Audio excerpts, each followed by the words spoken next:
research as well. So like,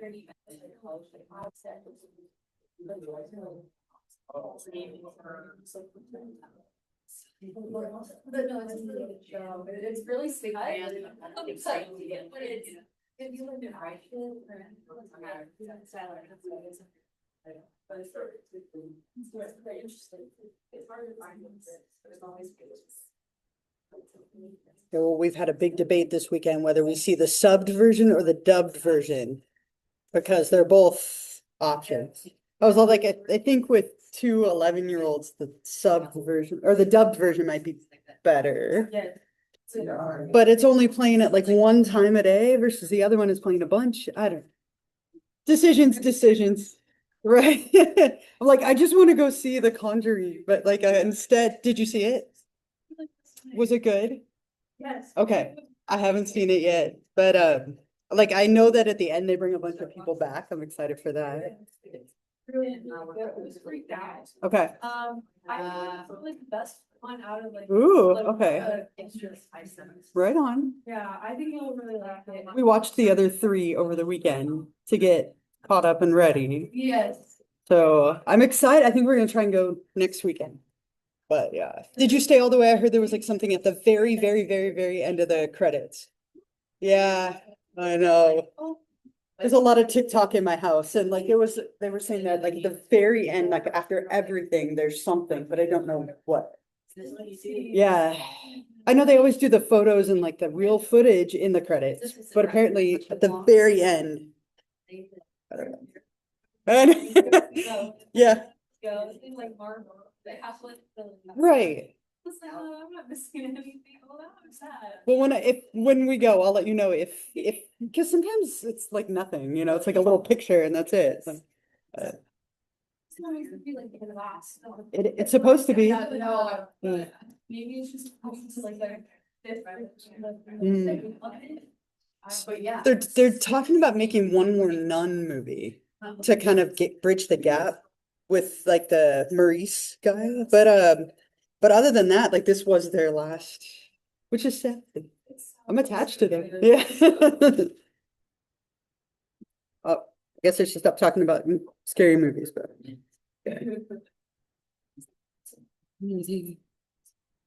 Well, I think right because I like learned this it's like too like it's in my last class that I took. Okay. The teacher took the poll. This is many years ago, and you don't even have to be personally because it's like they don't teach it anymore apparently. You guys don't know students. I remember being lost in class, but did I like between it? Because it's still. All right, good morning. How was everyone? Yeah. Hanging in there. Yeah, right. There were a few of you. Did anyone go to horror nights? Yeah. How was it?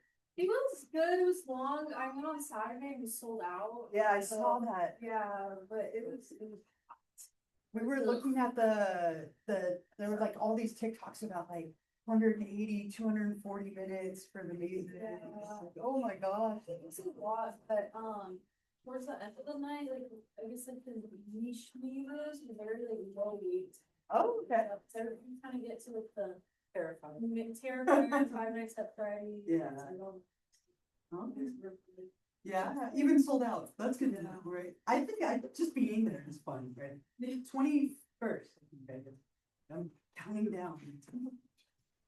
Everyone else have an okay weekend? Anything exciting? It's September, right? That's exciting. I'm excited that it's September. Did anybody else notice the full moon? Yeah, that was wild. And this morning you could still see it. It was huge, right? Yeah. Speaking of creepy movies and creepy things, right? Full moon. All right, I gave you a homework assignment and a segue from creepy into homework, right? They deal with each other a little bit. So I gave you a quick homework assignment. I hope you thought it was interesting. Did anyone listen to me read it? Yes. You laugh at me. I struggle. I forget the word, but I could not pronounce it for like the life of me. Yeah, I'm not sure I still have it, right? That's okay, right? We're all like, I'm not a read out loud person, right? What I want to do is give you a couple of minutes. Find a couple of people around you, just kind of chat about it for a minute. and then we can talk about it together and I'll collect it. But just kind of your general thoughts. Again, this is a very old article, 1960s. Okay, but it's still a popular perspective. So talk about it for a few minutes and then we'll talk about it together. You want to do 4? Not 3.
So now like no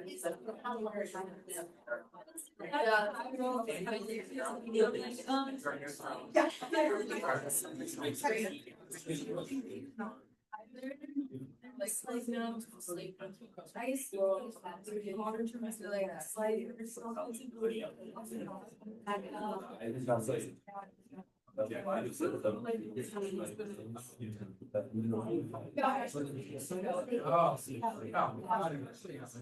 like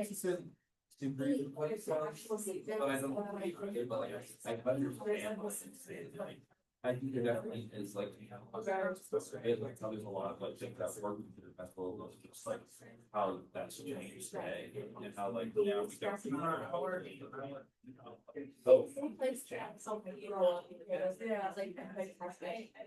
At the same time,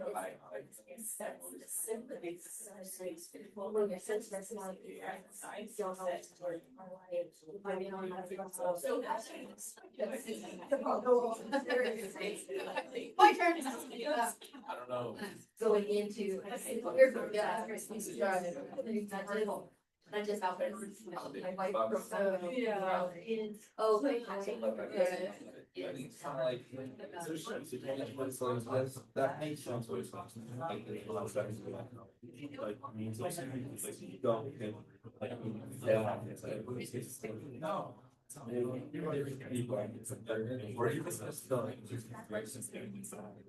But like, also. Yeah. It's like.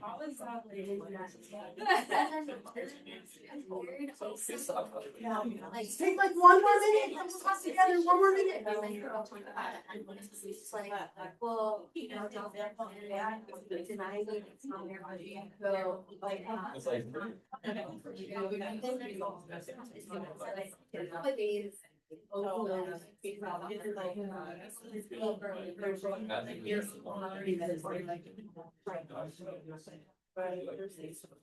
know,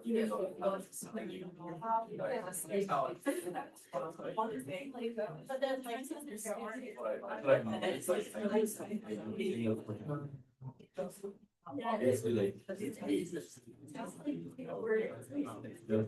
like.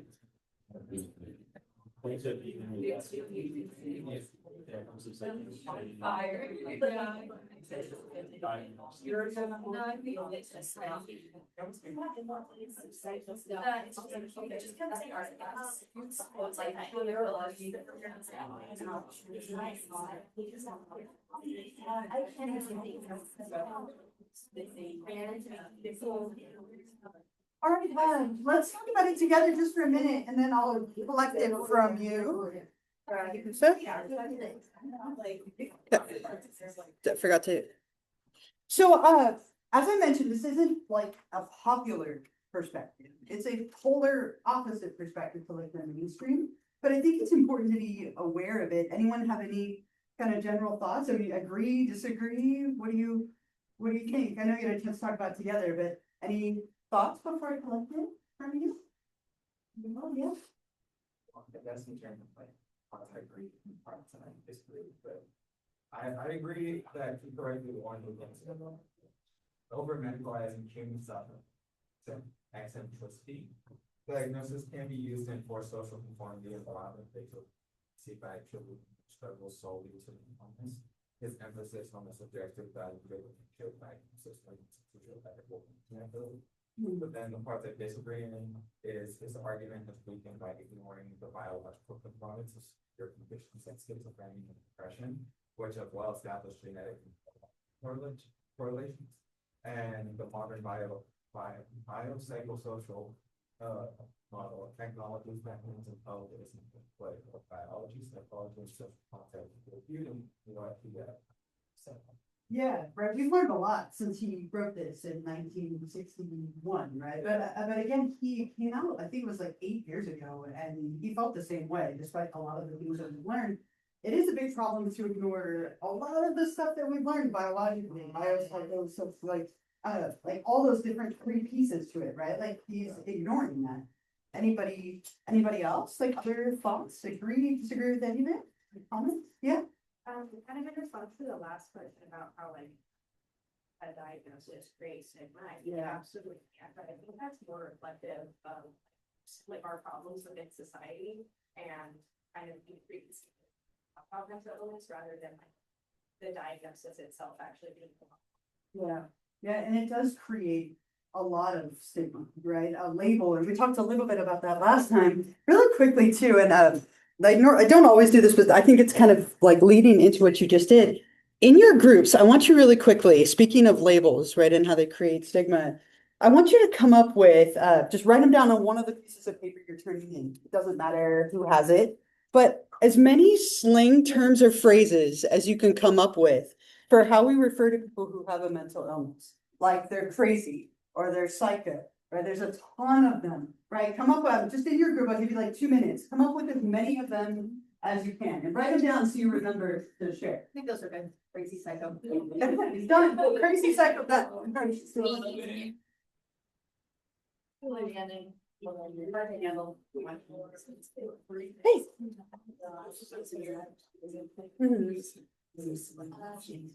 Yeah, so it's never missed email me. There was an announcement about it that went out and everything too. So just, sorry, so no, it's okay. Double check, hand it double feature that way. Oh my gosh, so big. Okay, I've never. That was it could be like.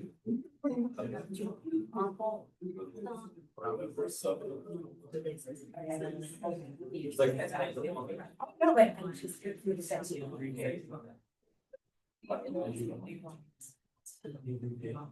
Oh my god, that is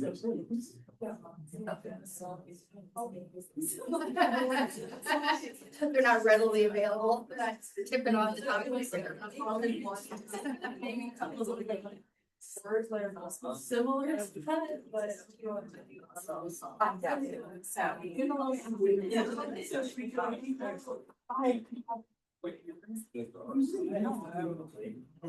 Oh, that's okay.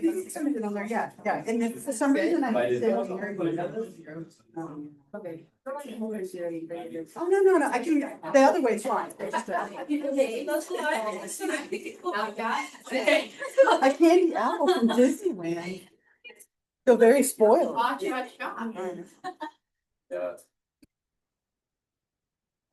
You've ever had a candy apple? Had a lot of caramel apple. That's right, it's a caramel, yeah. Like covered in. Oh, sure, lots of sugar. I mean, it's technically fruit. Well,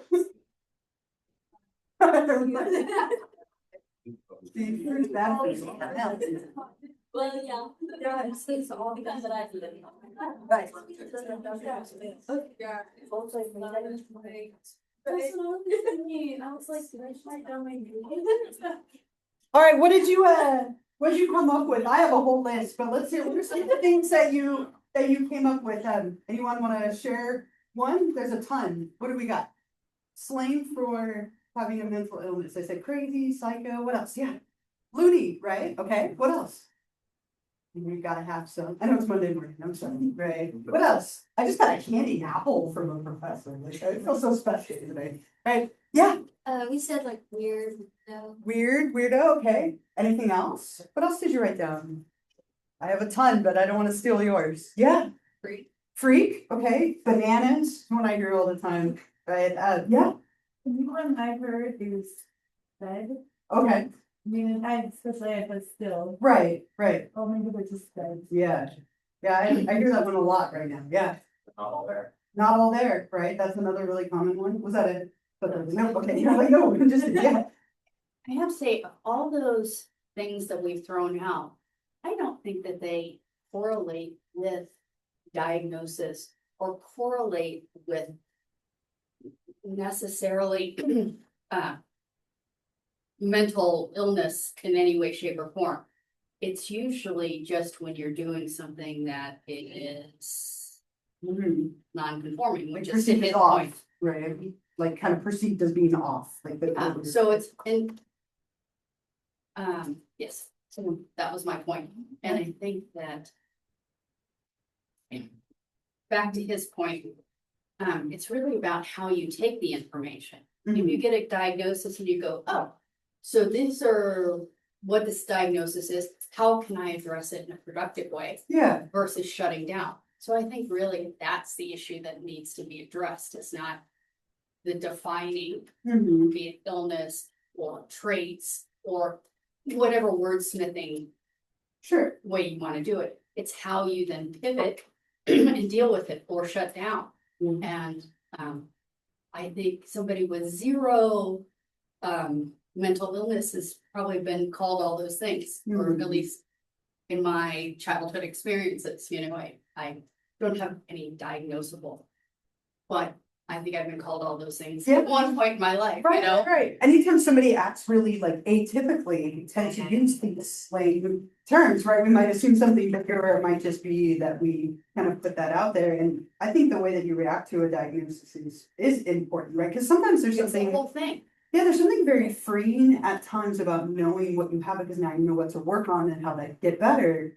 But there can also be like something very overwhelming and limiting about it as well. Like it can go either way. And if you've ever received like the wrong diagnosis, right, and then everybody treats you that way, it can be so hard. And then hopefully you arrive at like the right one, and then it makes sense and it clicks. But yeah, I mean, it's such a challenging system, and people get it wrong all the time, which is wild, right? And then you're dealing with something that might not even be accurate, reacting with something that might. Right. Yeah. I wrote a bunch down. I'm going to share with you my favorite ones at the end, right? I've collected these over time. Off the rocker, not firing on all cylinders, has a screw loose, not playing with a full deck, mad as a hatter, the lights are on, but there's nobody home. They've lost their marbles, the elevator doesn't go all the way to the top floor, the cookie doesn't crumble the right way, and my favorite, because my kids are obsessed with French fries, they are a few fries short of a Happy Meal. So there are tons of these, and then I have like 50 of them that are like one word or two words.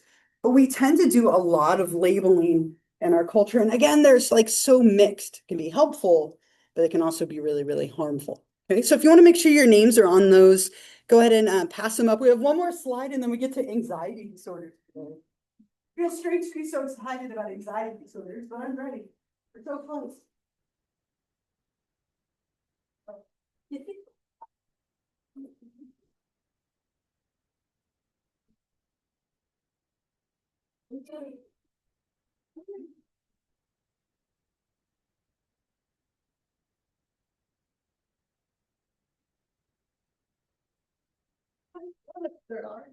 So sweet. Thank you. Anybody else? Okay. So last thought, and then we get to move on to chapter 4. So we've decided on a diagnosis, right? And if I go back, remember that we have kind of a couple of pieces of information with a diagnosis. It's not just like depression, anxiety, right? We also give a severity rating. We paint that picture of additional information, but we've arrived at a diagnosis. And now what we can do is kind of decide what we're going to do from there. So typically when you diagnose someone, oftentimes it's because they're going to therapy, right? And so then it's a decision of like, well, how can we approach this disorder or disorders? Sometimes people have more than one. And oftentimes therapy is something that a lot of people go to, right? A lot of people will go to therapy at some point for whatever disorder or disorders they're facing. In general, it tends to be helpful, right? If people are motivated to go to therapy, they have access to the number of sessions that they need, right? So there's a lot of kind of little caveats there, but if they have all those pieces in place, therapy can be really helpful. And certain types of therapy tend to be better for certain disorders. And that's what you'll see as we go through. As we talk about each disorder, it's like, here are a couple of things that tend to cause it. And then they also sort of dictate treatment. And that's where those models that we talked about in chapter 2 come back, right? So different disorders have different models that are more relevant, and they also kind of dictate the treatment. So at this point, right, we've kind of talked about how we have viewed it all in the past. We've gone over the different models. We've talked about how we assess and diagnose, and now disorders, right? The rest of our class, the rest of the semester, except for the last chapter, which is forensic psychology, we will look at the different disorders that we can diagnose people with. And we're not going to cover every single one. There are a ton, but we'll cover most of the big ones. And we start with anxiety disorders. I'm so excited. Chapter 4. Yeah. You said the word tons, like thousands? No, hundreds. There's like, see in every DSM, I forget the number in the DSM-5 TR. Somebody could look it up if anyone wants to look it up. The number, it's hundreds, not thousands. But there are quite a few. So we'll cover the big ones in each category, starting with anxiety disorders. And anxiety disorders are the most common group. A lot of people struggle with anxiety. And I would say even more so over the last like 5+ years after COVID, like during COVID and post-COVID, anxiety, a lot higher than before. Okay? It was probably there before, but it definitely got kind of like pushed. We see a lot of anxiety disorders that people struggle with. So we'll look at generalized anxiety, phobias, panic disorder, obsessive compulsive disorder, and then a few like related ones at the end. And I hope I don't offend anyone with the picture, but I thought it was funny, right? Did I blow the candle out? I think I did, right? We'll talk about OCD later. But I want to make a distinction here. There's anxiety and anxiety disorders, and they're different, right? Every single person experiences anxiety. Anxiety is normal. It's adaptive. It's healthy, right? It's something that we all go through. It's something appropriate and identifiable that tends to go away with time. Okay, I will share with you that before the first class of the semester, so that Sunday night before we met the first time, I don't sleep. I'm up all night. I'm anxious, right? I'm nervous. So like, who's going to be here? Is the technology going to work? Are my pants going to fall off? I don't know. Like I could go on for like hours, and I do. I just lay there and stare at the ceiling like anxious. Okay? I wouldn't say that's abnormal, but if I was still doing that like last night, 4 weeks into the semester, that might be a different story. Okay, right? Like identifiable appropriate anxiety is okay, but for some people it can become extreme. It can be unrealistic, or it's debilitating. It gets in the way of you doing the things you want to do, right? You can't get through college because you're so anxious about that speech class that you have to take, right? And like no one loves that speech class, so very few people, I should say. Or like you have so much anxiety about something you're afraid of, you can't go to that event, or you can't be around those people, or you can't make friends because you're so socially anxious, right? So when it starts to interfere, that's when it hits another level. And so what we'll talk about in this chapter are the different anxiety disorders. Before I do, there are 2 criteria that every single disorder has. And I'm going to share them with you once and then never again. But every single disorder has 2 criteria that are part of it. And it's just something I want you to kind of keep in the back of your mind. So with these 2, what you have to have, one of them is it needs to cause clinically significant distress or impairment. Bless you. Clinically significant distress or impairment. Okay, what that means is it's affecting your life in like some sort of way, right? You're not able to do the things that you would normally be able to do because of the disorder. It's clinically significant and it's impairing your ability to accomplish something. You're so depressed you can't get out of bed, it's affecting your job. You're so anxious you can't go to class, it's affecting your grade. It's affecting your life in some way. Otherwise, it might just be like normal anxiety, normal mood variation. But when it's clinically significant, we get to another level. The other piece is it cannot be due to a general medical condition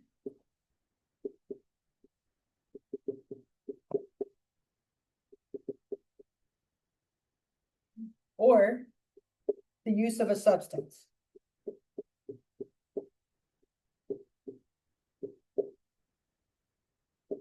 So this kind of brings in this like piece here where if it's something that's purely medical, then it might not be a mental illness, right? It'd be something medically driven. So if it's a medical condition that's causing it, or it's the result of using a substance. So let's say that you're so up and agitated and you're not sleeping and it kind of looks like a manic episode, but it's due to the fact that you're using a substance that is like something that's keeping you from sleeping and making you agitated and so on. We would attribute it to the substance, not the disorder. So every single disorder has these two elements to it. Okay, so just to share them once, know that there are criteria for every disorder that we're going to talk about. Yeah. Medical condition, because, and I think the article is kind of like this too, you know, like there's fine mind, I think it would be like a mental problem. Yeah. A medical condition, because it's all in the brain is an organ. Mhm. And then like he also talked about how everything is a biochemical reaction, that like all of our body have biochemical reactions. Yeah. as well. I love that you're like pointing that out. It's a huge problem, right? So we're saying it can't be a general medical condition, but we're gonna say that an imbalance of neurotransmitters could cause depression. How's that not like a medical issue, right? It's a problem. And I love that you noticed that and like are thinking about, it, right? So it can't be purely like 100% like something that's medical, right? Let's say you have a tumor in the brain, right? Or damage to a part of the brain, and that's what's causing you to have mood disruption. We would blame it on the tumor rather than a mood disorder, right? That's like an extreme example, but all the gray areas in between are really difficult to decide which is which. So sometimes like, okay, like the first thing that popped into my mind is like PMDD, premenstrual dysphoric disorder. People who have PMDD struggle with mood because of a hormone imbalance. How is a hormone imbalance not a medical condition? But we're diagnosing them with a psychological disorder due to a hormonal imbalance. So it's a problem, but it can't be purely like from that. So it's kind of like an issue, and that's a little bit of what like Zaz is getting at in his article, is there is this like overlap and kind of contradiction there, right? So yeah, can't be purely that, but there's often an overlap there. Like there's a big gray area. There's a, yeah. I was kind of gonna ask two questions. One was if you had a TBI, then Yeah. yeah, when some diagnosing those different disorders after the fact, even if you had the whole thing. Yeah. But then my other question was, is that why they asked you, have you ever stayed up for 24 hours without substance to tell if it's more of a substance issue or like, oh, this is really That could be part of it, right? Like, have you stayed up like that? Was it due to a substance or was it more like organic? Right, and so the substance piece is complicated too, because we'll talk about substance related disorders when we get there, that are purely caused by substances. But yeah, I mean, we try and get that information. Is it something that's a little bit more like drug driven, or is it more of a natural behavior? And that can be really diagnostically relevant. But yeah, people have like traumatic brain injuries all the time, and then have emotional correlates to that. But if they had a brain injury, we would tend to blame the brain injury more than mental illness. So it could create mental illness. Again, tricky. Yeah. I'm thinking about like. Yes, or any bacterial infection. Yeah. Right? So like, how would that be classified? You would blame it on the bacterial infection rather than, and so it could be like something induces it. So a medical condition can like induce or cause mental illness to happen. But we would tend to blame the medical condition and treat that rather than the mental illness that created it, and hope that it goes away, which it may or may not. Yeah, You sort of covered this before a while back, but you had one more listing, which was something that had happened, like the death of a loved one or something or another, that will give you anxiety for a short amount of time. Sure. So it's not like you have an anxiety disorder, you just are experiencing Yeah. anxiety more than a normal person, more, more than the one night, but not in perpetuity. And that's that duration piece, right? Every disorder has like an amount of time you have to display the symptoms for in order to be diagnosed. So like depression, for example, is typically like a 2-week period of a bunch of symptoms, right? And so you have to have it for that amount of time in order to be diagnosed with it. So yeah, so every disorder will have its own time frame, and we'll talk about those with each disorder. So that's what I was thinking. Yeah. Shouldn't that also be instead of 2 criteria, 3 criteria? It's not the same for these are literally verbatim in every single disorder. That's what I'm. Yeah, but the other one is not. It's different for every disorder. The amount of time is different. But there is a time component. Just about every disorder has a time. Because it's a variable. And it's. Yeah, yeah, versus these two are like verbatim. One last thing. As we go through these, you're gonna think you have every single one of them. Okay?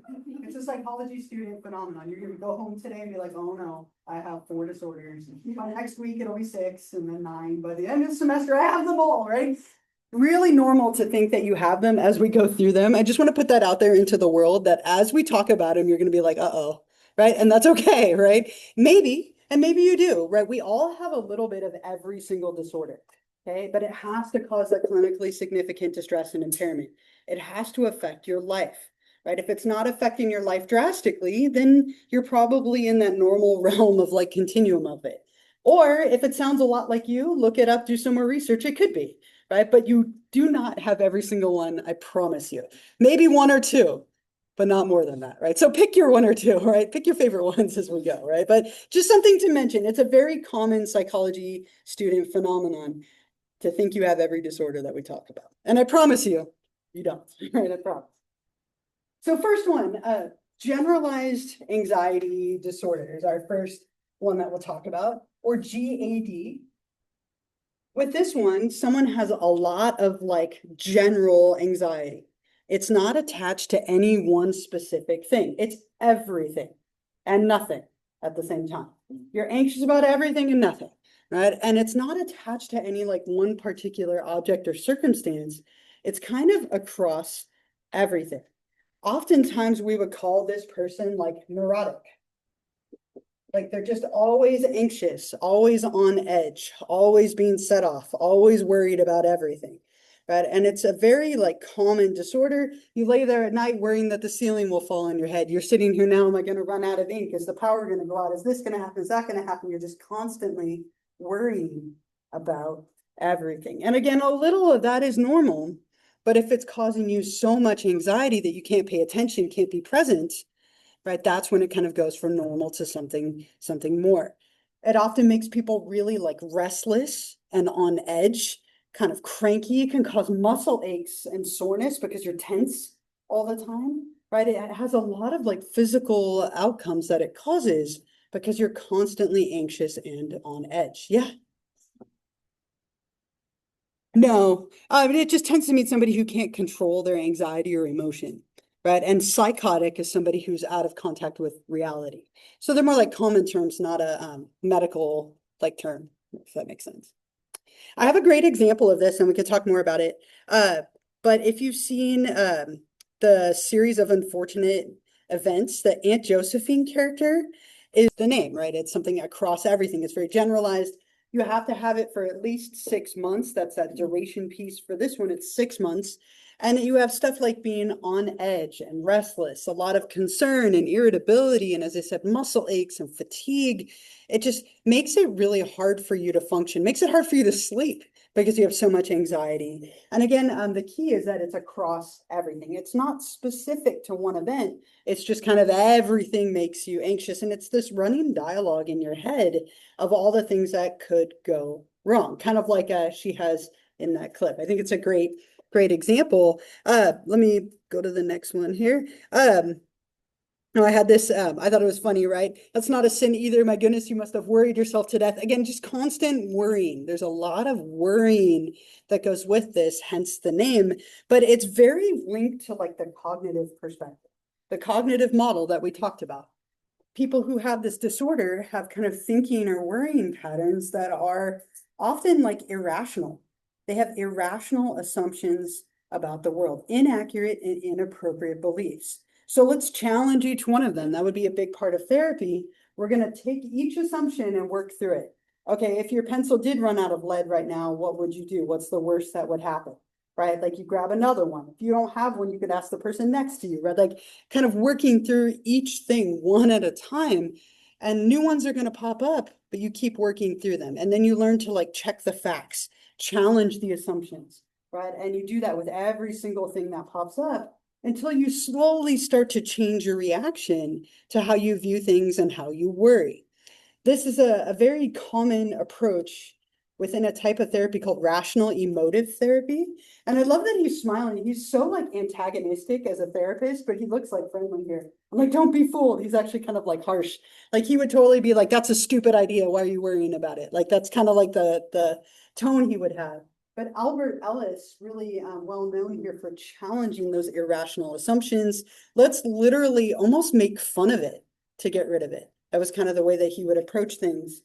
But typically with this perspective, it's a lot of challenging those beliefs, right? Trying to change them so that you start to learn to change your reaction. You kind of check yourself constantly as these anxious thoughts pop up. Yeah. Successful at TV. It depends on the person. Some people respond really well to that, right? Other people not at all. Like if you did that to me, I'd shut down and probably cry. Like I'm sensitive, right? Like I can own that. My partner totally would be like, you're right. You know, like, I mean, it's just some people like that direct, like, yeah, you're right. Like it is so. Other people not at all. To make them like repress it or feel pain and then like they'll come out and go. Totally possible. And that's where it's important to like get into the right type of therapy and even the right therapist, right? Like so somebody who works well with your personality style, because if you were the kind of person who doesn't respond to that, you would just not bring it up then, right? But people who like that direct approach do great with people like Albert Ellis. Other people, it could shut you down. Like I know it would shut me. I'd be like, forget it. I'm just not going to tell you anything then. Like you're just going to make fun of me for it, right? And it wouldn't help. But other people, it could help incredibly, especially if you're a very direct person. One other really common perspective here is biology.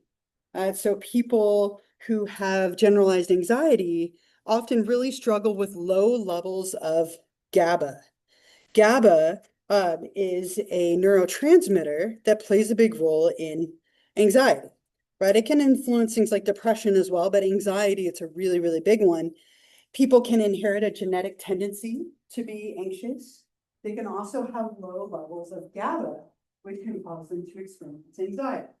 Now, if people have low levels of GABA, we can give them medication to try and change the level of GABA. We can work on things like relaxation tree to do it more naturally.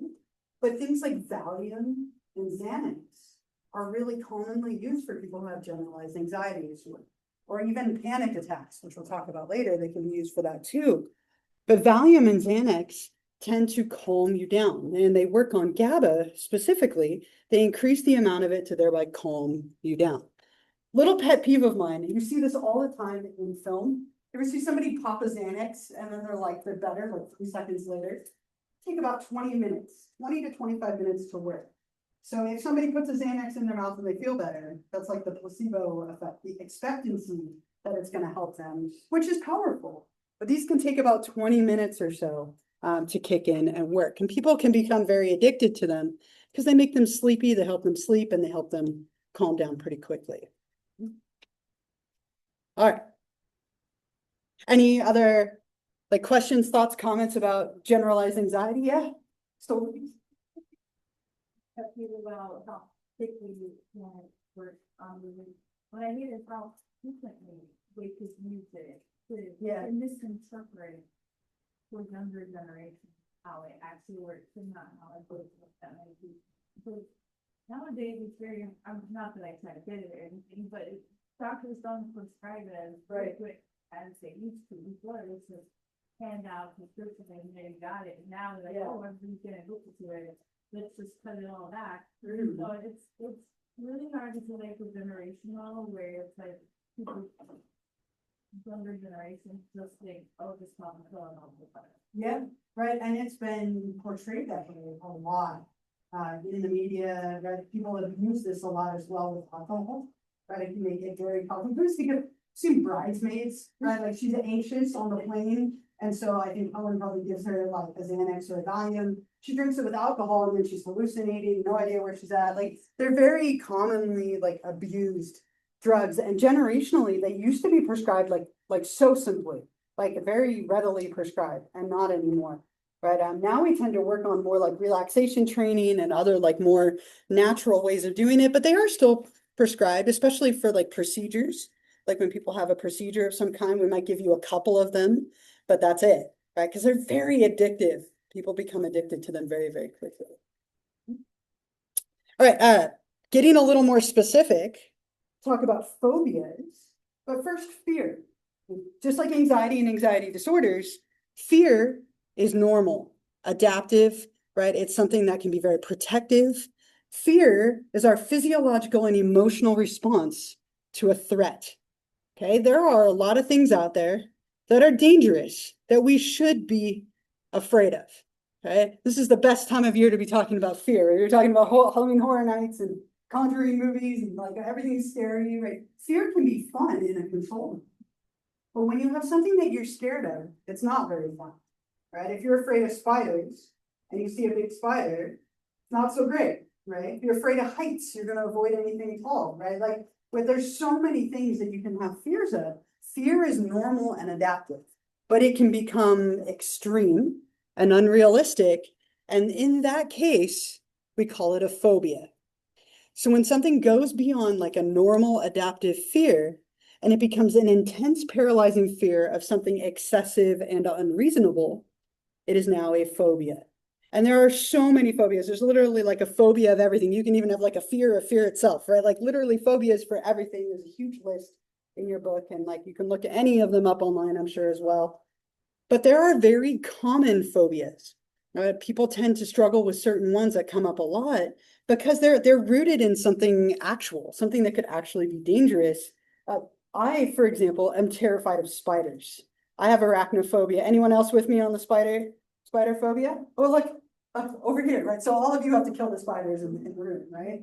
I'm terrified of spiders. Like they absolutely scare me. My kids last night, there was a spider hanging from the ceiling. I was like, yeah, let's get your mom. No, that's not a me problem, right? I had to get it and I was all sweaty. Like just thinking about it, my palms are sweating, right? I hate spiders. Even daddy long legs are like my least favorite spider, and they're not even dangerous. Okay, but I can trace it back to an event when I was like 4. I can trace my phobia back to like when I was 4. Some bully locked me in like a kindergarten bathroom, and the lock was on the outside and the lights were on the outside. No idea why, right? Like it's the 80s, whatever. But they locked me in there and turned off the lights, and all these daddy long legs were calling me. And ever since then, hated spiders. Like, oh, I'm just thinking about it, like my palms are sweating. Doesn't help that I got bit by a brown recluse when I was a teenager and nearly lost my foot. I was the first person in the recorded history of the Utah desert to be bit by a brown recluse. They didn't exist before me. Lucky me, right? Well, I don't even know how the odds of that happened, right? But I nearly had like a massive chunk out of my foot because I nearly lost it to a brown recluse bite. But I'm terrified of spiders. That's a phobia. Just thinking about them, when you have something that you have a phobia of, just thinking about it will cause you to have that response, right? Like I can feel it, right? But heights, claustrophobia, there are so many of these snakes. They're often rooted in things that can be very dangerous, but your fear of them goes awry. Now, germs was one that went through the roof during COVID, right? Like COVID and post-COVID, a lot of like very intense germ phobias. And again, rooted in something concrete, but it goes a little too far. I have an example of this. This woman is terrified of birds. and feathers. So just a like trigger warning in case that's any of you birds or feathers, right? There's not much of it in there, but they do show an example of like her reaction. But you can see her in contact with that item that you're afraid of. And again, these are incredibly common. It's like 1 in 10 people tend to experience a phobia, if not more. But anyone in here have a phobia you want to share? Anybody else? I told you spiders are mine. Anybody else? Yeah. I love roller, Yeah. but if I'm not secure, like I went down the slide with my daughter, and it was like a big slide, and I was crying, but I was laughing at the same time because I was trying not to slow down nervous. Yeah. So I tend to start laughing, but I was crying. So maybe I'm like, are you crying, mom? Because this is really high, Right. and I'm security. So the thing, Not like, even close, yeah. So it's like, what if I like tip over and then like fall off or something? So my mind was going crazy because my anxiety was going Sure. up because of this slide, and it was a cheap slide, but still, yeah, I'm scared. But you did it, Yeah, which is impressive, right? and I almost didn't. Yeah, right, and you did it at a cost, right? Like you were upset and it caused you a lot of anxiety, but you did, right? Like, and phobia is like anything else around the spectrum, right? So like sometimes they're crippling and other times they're hard, but we can push through them, right? Yeah, I have like a scare. Okay. I can't even get my dog when I was reading it.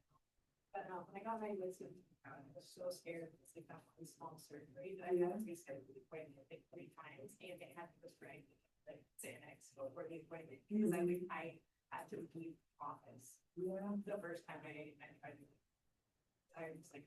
that's so severe. yeah, right, and that's not an uncommon one either, right? There's always like very common ones in you know, medical procedures can be scary, right? Is there any over here? Anybody else? Yeah. Not really a fear, but like debilitating as anxiety. Okay, I yeah. grew up like having like almost like such bad test anxiety, I would purposefully like not go to school. Yeah. Even though that like I spent hours and hours and hours studying, Mhm. that I was going to get like I would have gotten in. It just like the feeling of I think it's what's worse with test anxiety is the feeling of I'm afraid of the feeling I get because I've gotten that feeling outside of testing. Yeah. And that feeling of not being able to draw from your own memory, even though that you know that it's there, it's like you're grasping at straws. Yeah. And it's so frustrating, especially if you're in an environment like work or something like that. And like every day starts to have a test that you studied for. I think that's when it like gets really fearful for me. Yeah. It took a long time to like work through that, but I think like going back to like you were saying with your phobia of spiders, like you trace that back to like, Yeah. that experience that you had. I feel like tracing it back to that experience that you think you know could be responsible for this, and then trying to stay in that feeling, trying to make as much as you can. Yeah. It's like one of the most cathartic things. That's one of the most common ways to work through it, right? You have to go back to that word, figure out the originating event, and then go back to it and work through it and stick with it, right? And then oftentimes if you can take the power away from that, you can take the power away from the phobia, but it takes some effort to do, right? My poor daughter has a terrifying phobia of praying mantises. Like, I don't know what, like, okay, no, I know where it came from. Like, and it just happened like recently. It was like 3 months ago, we were at a soccer practice and she went like this through her hair. She's like long, beautiful, curly hair, right? And she went through her hair, and when she pulled it away, there was a praying mantis in her hand. And ever since then, she's like absolutely terrified of them. Like just the thought that there could be one, there was one on my car the other day, and she saw it from like 10 feet away and ran, and I would imitate it, but I can't run. It was just like this, like the most like terrified, like squealing, like run ever, like into our house because there was one outside, right? They often have an origin event. There's a lot of conditioning with these. Yeah. Is there such a thing as the opposite of a phobia, like somebody who can't, or not can't, but like has a hard time experiencing? Yeah, you know, it's not necessarily a mental illness, but I mean, yeah, like there's always like gonna be the spectrum. There are people who are like afraid of nothing, right? And then there are people who are afraid of everything. Well, so like my husband is not afraid of a lot of things, and I feel like there's something wrong with him. Sure. He did on stratosphere. Yeah. And like, they recorded him and he just walked over the edge. Yeah. Like nothing. Fearless, huh? Yeah, so I don't know. Yeah. Like he just. Yeah, and oddly, like, that's not necessarily a diagnosable disorder. Not to say that it can't put you in danger and be a problem, but it isn't necessarily, I mean, so in every category of, in every like chapter or category, there's always one called NOS, not otherwise specified. So there's like anxiety disorder, not otherwise specified. So sometimes people don't fit the criteria neatly for these, and so we give them an NOS diagnosis. So I mean, if it put him in a spot of like constantly putting himself at risk, it could potentially warrant that.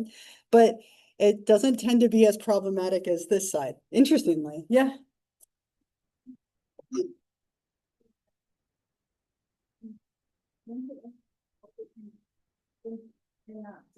Sure. So like having a phobia could be like a simple fun. Like mostly, I'm sorry. Right? That's great, but you think that could be like an adrenaline. Sure. Something, so it's, I Yeah. noticed that like even depression could be a symptom. Mhm. Even harder. Yeah. Or a medical condition of some kind. It could be, for sure. Anxiety, social anxiety used to be social phobia. It's so common that they made it its own disorder, right? Like, so social anxiety disorder, a lot of people have social anxiety, right? It's a very, very common one. They don't like to talk in front of people. They don't like to order in restaurants. They don't like to eat in front of people. There can be a whole range of it. This is why that speech class is so notoriously like unpopular. But like there are a lot of like diagnoses of that. It's a very common one as well. Yeah. Yes. So we'll talk about agoraphobia. Agoraphobia is a fascinating one because it's got a lot of facets to it, but we'll get there. Yeah, that's part of it. Tends to go with panic attacks, right? We'll get there probably next time. Maybe today, but probably next time. So no, not again. So again, what causes these? I mentioned conditioning, a lot of conditioning. Like a lot of like there was an event in your life that caused you to have this fear. Like I can trace my spider phobia back, right? Like I can easily trace it back. My daughter can trace back her like praying mantis fear. My youngest brother has a horrible fear of the Scream mask, and it's all my fault from when we were kids together. I'm much, much older than him, and I scared him once when he was like 11 with this mask. I didn't mean to be that mean, right? That caused like a lifelong phobia. I'm like, I'm so sorry, Nikki. I didn't mean to, right? But like you can often trace them back to an event. And so working through that event is a big part of it. Also modeling, right? You watch somebody else go through an event. That can be enough too, right? Like maybe something happens to someone else that you witness, or like in a movie that you witness. Movies can do this too. Oftentimes there are like generational fears. Like a lot of people in the 80s and 90s were terrified of clowns because of it. Or Chucky, like was another common one, right? Like there are these like generational fears. Like Pennywise caused a lot of fears of clowns. Jaws caused an unprecedented number of fears of the water and the ocean. Psycho, it's comical to even think, but people were afraid to take showers because they didn't want to get murdered in the shower, right? Like there are generational fears that come from modeling. Like watching something that someone else goes through can be enough to cause a fear for you or a phobia. And then we're more predisposed to develop certain ones too, ones that could be dangerous, like heights, spiders, snakes, things that have a level of danger to them, we're more likely to have a phobia of because they are dangerous. We see that if we think it's something very conditioning based, there's a lot of conditioning treatments. Most of them require you or push you to face your fear on some level. Now you can do this in a very slow, gradual way, which we call systematic desensitization. You systematically desensitize yourself to something you're afraid of, or you can face it head on in a dramatic exposure, which we call flooding. They're both really incredibly helpful. It depends on the person. And you can do these things on your own. Like I'm sitting here thinking about it and my palms are sweating again. I'm like, there's a spider right there. I could totally just like touch that if I wanted to, if I wanted to, right? And I'm, oh, I'm gonna do it. I can totally do that. That's awful. Like, I'm not even gonna look at it, right? But it's stuff like that, right? Like where you face your fear, and the more that you do it, the better that you get with it. Right? I'm like all sweaty now. Right? But like it's stuff like that. Right. And so I have an example of Jackie, the one that you saw facing the feather. Jackie facing her fear through, it's kind of a hybrid of these two. Systematic desensitization is like you create a hierarchy, right? So what would the scariest thing be with this item? And what would the least scary thing be? And you start with the least scary and you slowly work your way up. So take heights, for example, easy one to think about with this. If you're afraid of heights, systematically desensitizing you to heights would mean that you go up to 2 stories and you deep breathe and you calm down until you can handle 2 stories. And then you go to 3 and then 4 and then 5. You slowly work your way up. Sometimes you have to go back because it's too much and you have to kind of reset. Flooding, you would go to the top of the tallest building you could find and just deal with it. You face it head on in a massive exposure. Maybe you go skydiving. I had a student like 7 years ago who went skydiving to face her fear of heights, right? She's like, I thought I was going to die, but I didn't. And now I'm addicted to skydiving. I'm like, okay, well, at least it worked. You survived, right? But flooding is like a very massive exposure. So let me show you a couple of examples of this. So Jackie, the one who was afraid of birds, you'll see like dramatic exposure. So what he did is very much along the lines of flooding, right? You face something head on in like a massive exposure versus kind of systematically working up to it would be much slower, much more gradual. But some people like to rip the Band-Aid off, right? Like think about for a minute, think about whatever you're most afraid of, whatever it might be, whether it's a phobia or just a fear, right? If you had to face that fear, how many of you would pick flooding as an option to do it? Would anyone be like, I just want to face it, I just want to do it, get it done with it? Well, a good number of you, the rest of you, systematic, I'm assuming a little slower, more gradual, right? Like it's personal preference really. But oftentimes people who are flooding therapists specialize in this, kind of like he went to, where they do this often. The idea is that your anxiety reaches a peak, it can't go any higher. And eventually it starts to come down. And so through repeatedly facing something you're afraid of, if nothing bad happens, then you start to get over the fear. Now, should something awful happen as you're doing this, you might not ever get over it, sadly, right? Like, and there have been cases where people are like doing one of these things and something bad happens during it. Like, obviously that would be devastating. Usually that's not the case. Usually as people work through this, their fear gets less and less and less, and you can kind of minimize it over time. And you can do this, as I said, on your own, or you can do it also through therapy. Okay? So what we'll do next time is we'll pick up with panic attacks, which has agoraphobia as part of it, like you asked about. We'll talk about panic attacks and OCD and a few others. So we'll stop here for today, and I'll see you all on Wednesday. I have the sheet up here if you didn't sign in, still need it. Yeah, what's up? Say that one more time. So you can email it to me, like, but in the future, just make sure you email it to me like before. But if you still have it, you can send it to me later today. I'll let you know. Yeah.